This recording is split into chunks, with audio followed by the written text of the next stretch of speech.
Hey, STR Insight subscribers.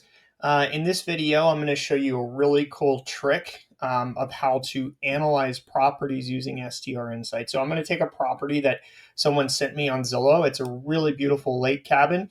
It's near Lake Lord. Now, a couple things I want you to identify, and this goes back to understanding the market and some of the things we talked about in some of the other videos.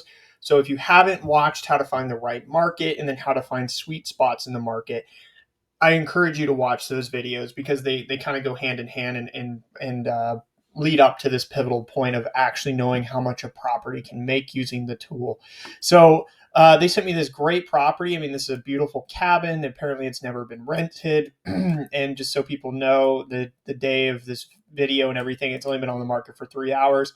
I mean, this cabin is beautiful on the interior.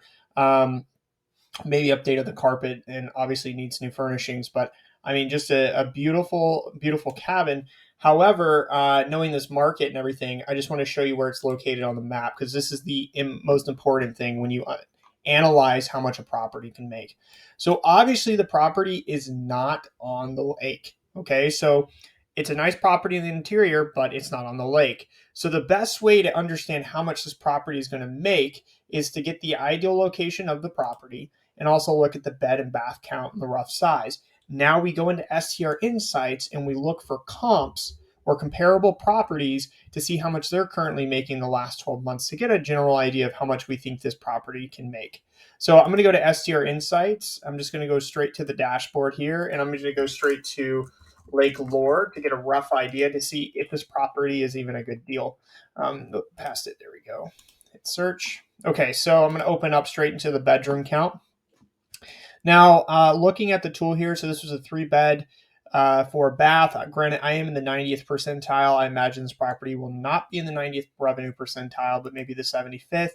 But even then, at its listing price of $589, this is still looking very attractive. See, our valuation is $782. So that means that, hey, we might have found a deal. Look at this this revenue. It could potentially $70,000. But be warned, let's see if it can actually make 70,000 based on the comparable properties in that area.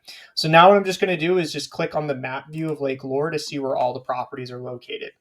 All right, so we have the same table here, and I'm just going to go over and select 3 bedrooms only.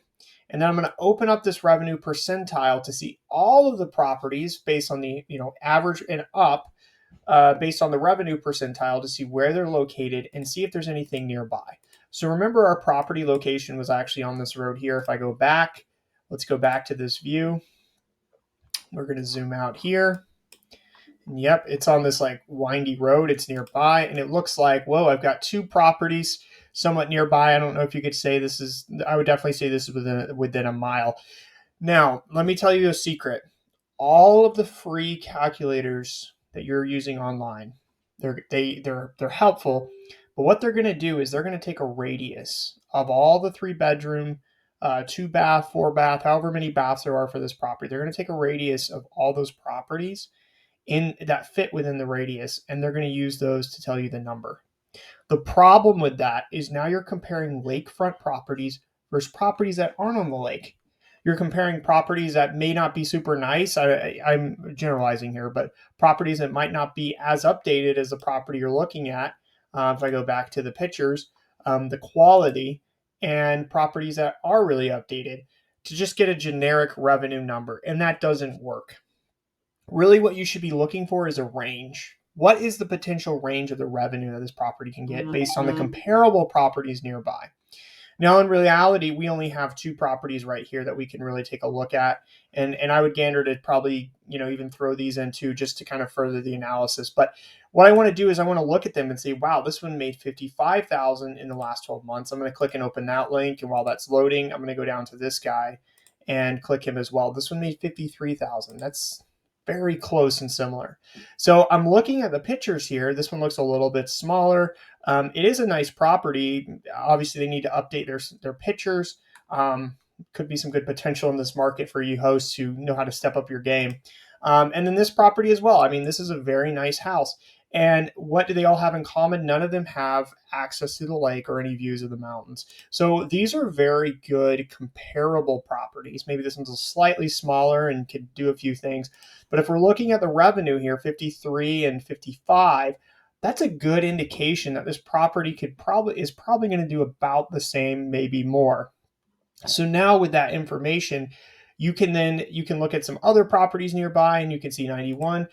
Is this $91,000 property a good comparable property? Well, it looks like I might have views. I might have some other things here that are different than the properties that are in this neighborhood. So probably not. I wouldn't use these. But keep in mind, like that could be the case. You could use it in your analysis, but you're really trying to target comparable properties. And we have two solid ones right here. So just based on this information, I can tell you without going to any other data sources, and I would never recommend this, but this property is going to do about 55, maybe even 60,000, depending on your hosting strategies and your marketing and so on. So granted, we don't know what the future holds, but that's what I would expect to see in an accurate calculator is something in the 50s range. So keep in mind this property is listed for 589. So you can decide if that's a good enough ROI, for you if you're thinking between 50 and 60,000 yearly gross revenue. But that's what I'm looking at. I'm not looking at these properties on the lake, even though some of them are not doing that well, and that's important too. I mean, we can take a look at them and see why they're not doing as well. But the properties in general radius really aren't doing the 90s or even higher than that, what we were seeing in the 90th percentile. So that's really important, and that's how you use this tool to find comparable properties, to know how much your property can potentially make, the ones that you find on Zillow.